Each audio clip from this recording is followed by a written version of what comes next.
Hey friends, welcome to our channel effective study और मेरा नाम है धर्मेंद्र गौड़।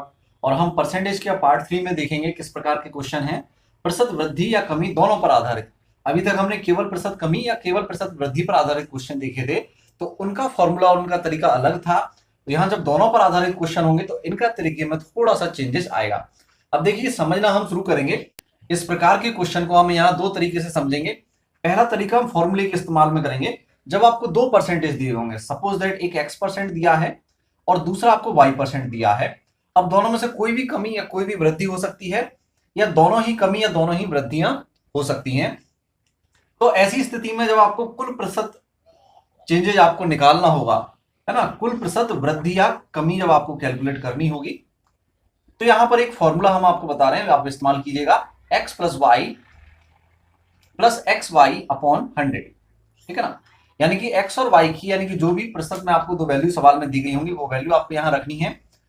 वैल्यू रखते समय आपको ध्यान ये रखना है, अगर आपको वहां पर वृद्धि बोली गई है तो प्लस में लेंगे, ठीक है ना। अगर आपको सवाल में वृद्धि कही गई है तो प्लस चिन्ह में ही लेंगे। लेकिन अगर आपको कमी बोली गई है सवाल में कि इतने प्रतिशत की कमी होती है, तो आप उसको माइनस चिन्ह के साथ लेंगे, ठीक है ना। ये चीज आपको ध्यान में रखनी है, तभी ये जो फॉर्मूला है वो आपको सही आंसर प्रोवाइड कराएगा, ठीक है ना। तो इसको सॉल्व करने के बाद अगर आपकी वैल्यू प्लस में आती है तो मतलब समझ लीजिए कि कुल मिलाकर वृद्धि हुई है। लेकिन वैल्यू अगर बाद में माइनस में आती है तो समझ लीजिए कुल मिलाकर कमी हुई है। चलिए क्वेश्चन से समझना शुरू करेंगे और उसके बाद हम इसकी जो है वो उसका दूसरा तरीका हम समझेंगे। चलिए, तो पहला क्वेश्चन यहां पर है कि एक व्यक्ति की आय पहले 10% बढ़ी, ठीक है ना। पहले 10% में क्या हुई है, उसकी में वृद्धि हुई है। फिर उसके बाद उसकी आय जो है वो 20% बढ़ी।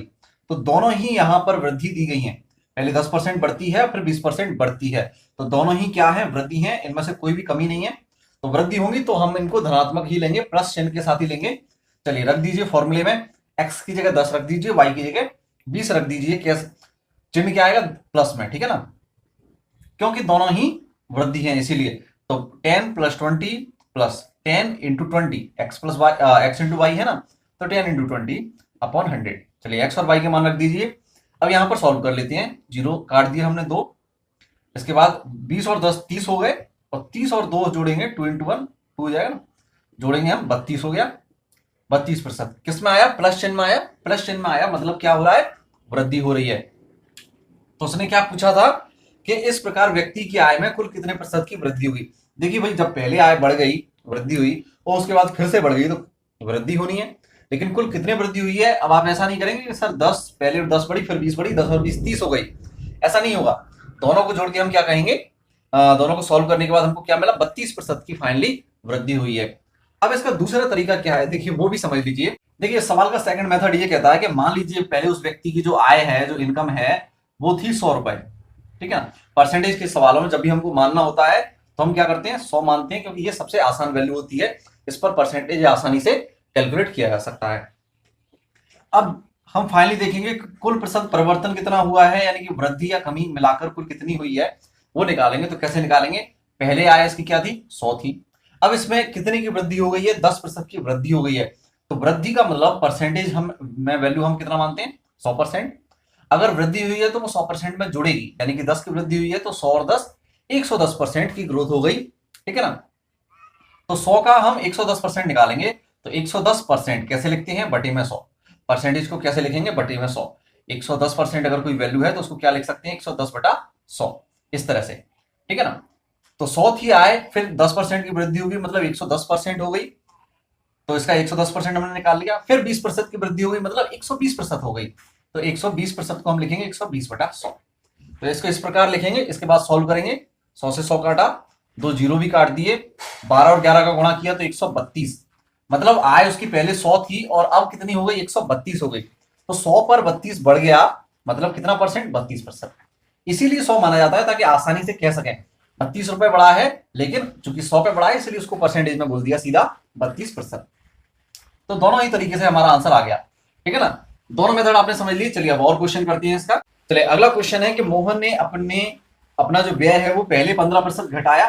15% क्या किया है, घटाया है पहले, और उसके बाद जो है उसने पुनः 5% घटाया।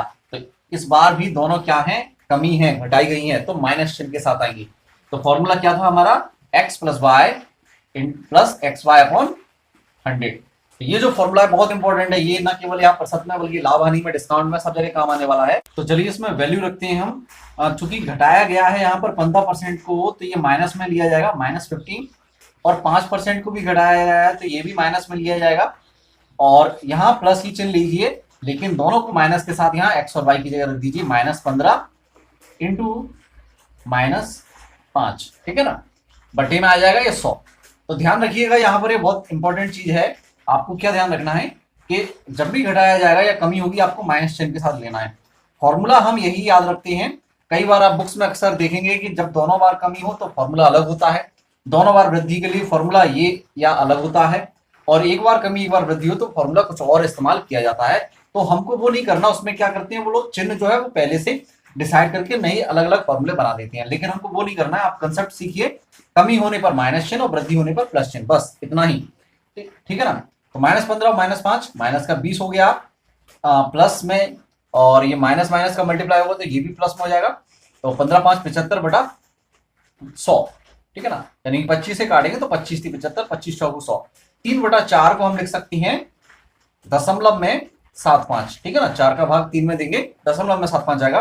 तो प्लस का 0.75 20 में से माइनस हो जाएगा या घट जाएगा, तो बचेगा 19.25, और वो भी माइनस का, क्योंकि बड़ी संख्या माइनस में है। तो 19.25%। अब ये माइनस चिन्ह क्या बताएगा, माइनस चिन्ह बताएगा यहाँ पर कमी हुई है। तो कुल मिलाकर वहां पर जो है वो क्या पूछा गया है उसने, कि इस प्रकार उसके व्यय में कुल कितने प्रतिशत की कमी होगी, तो कितनी होगी 19.25% की कमी। माइनस चिन्ह हमेशा कमी दर्शाएगा, ठीक है ना। तो सेम क्वेश्चन आप उस दूसरे तरीके से कर सकते हैं। दूसरा मेथड क्या है कि 100 मानिए और उस पर आप कैलकुलेट कीजिए, बोले 15% घटाया गया है यानी कि 85% रह गया, और फिर 5% घटाया गया यानी कि 95% रह गया। तो इसको हम जब सॉल्व करेंगे तो यहाँ पर कैलकुलेशन आपको थोड़ी सी टफ हो सकती है, लेकिन बाकी सॉल्व करने पर आपको ऑलरेडी 100 में से 19.25 जो है वो आपको कम मिलेगा। तो जब हम डिफरेंस निकालेंगे तो 19.25% की कमी वहां पर निकल के आएगी, ठीक है ना। तो मैं यहाँ पर इसको मल्टीप्लाई नहीं करूंगा, क्योंकि देखिए ये मेथड जो है वो ज्यादा इजी है बजाय इसके। यहाँ पर कैलकुलेशन कभी कभी टफ हो जाती है, इसलिए हम इसको कम प्रेफर करते हैं, लेकिन जब संख्याएं सरल हो तो आप इसको इस्तेमाल आसानी से कर सकते हैं, ठीक है ना। दोनों की अपनी इंपॉर्टेंस है। चलिए एक क्वेश्चन और करते हैं, इसके बाद मैं आपको क्वेश्चन करने के लिए दूंगा। चलिए अगला क्वेश्चन है कि एक व्यक्ति की जो मजदूरी है वो पहले 20% बढ़ी और फिर कुछ दिनों बाद 10% घटी। तो पहले 20% बढ़ी और फिर जो है वो उसकी इनकम जो है वो 10% बाद में घटी। तो पहले वृद्धि होती है, बाद में उसमें कमी होती है। तो फॉर्मूला लगाएंगे हम x + y + x × y upon 100। तो x की जगह 20% बढ़ी है इसलिए प्लस में लेंगे, और y की जगह 10% लेकिन घटी है इसलिए हम माइनस में लेंगे, ओके। प्लस यहाँ पर x को 20 जो है वो प्लस में, और y जो है वो घटी है इसलिए माइनस में, -10 अपॉन 100, ओके। चलिए 0 से 0 काट दीजिए, यहाँ पर तो -1 × 2 माइनस का 2, और 20 में से 10 गया तो 10 बचेगा, इधर माइनस का 2 आएगा तो 8 बचेगा। तो फाइनली 8% जो है वो किस में आया, प्लस में आया, इसलिए कुल मिलाकर 8% की वृद्धि होगी। तो उसने जो है वो कितने प्रतिशत का परिवर्तन हुआ है उसकी मजदूरी में, तो 8% की वृद्धि हुई है। ये हो गया आंसर, ठीक है ना। उस दूसरे मेथड से भी आप इसको सॉल्व कर सकते हैं, अब आपकी जैसी मर्जी, है ना। हमारी तरफ से तो ये जो है ये मेथड हमें ज्यादा इजी लगता है, बाकी आप जैसे सॉल्व करना चाहें। अब अगला क्वेश्चन मैं आपको सॉल्व करने के लिए दे रहा हूं। क्वेश्चन आपकी स्क्रीन पर है कि बाजार मंद रहने के कारण राम की आय 10% घटी, परंतु कुछ दिनों के बाद आय जो है वो 15% बढ़ी। इस प्रकार उसकी आय में कितने प्रतिशत का परिवर्तन हुआ, ठीक है ना। तो पहले 10% घटती है फिर 15% बढ़ती है। सिंपल ये फॉर्मूला लगाइए, कमी को माइनस के साथ और वृद्धि को प्लस के साथ लीजिए, आपका जो है आंसर प्लस में या माइनस में आएगा। तो प्लस में आएगा तो मतलब वृद्धि, और माइनस में आएगा तो मतलब उतने की कमी है। तो उम्मीद है आपको वीडियो पसंद आया होगा। वीडियो को लाइक कीजिए, दोस्तों के साथ ज्यादा से ज्यादा शेयर कीजिए। अगर आपने हमारे चैनल को सब्सक्राइब नहीं किया है तो सब्सक्राइब करके बेल आइकॉन को क्लिक जरूर करें, ताकि आपको अपडेट मिलता रहे। फिर भी आपको अपडेट नहीं मिलता है तो नीचे डिस्क्रिप्शन में टेलीग्राम और व्हाट्सएप ग्रुप की लिंक दी गई है, आप उनको जरूर ज्वाइन कर लें, वहां आपको रेगुलर अपडेट वीडियोस की मिलती रहेगी। तो थैंक यू, गुड बाय।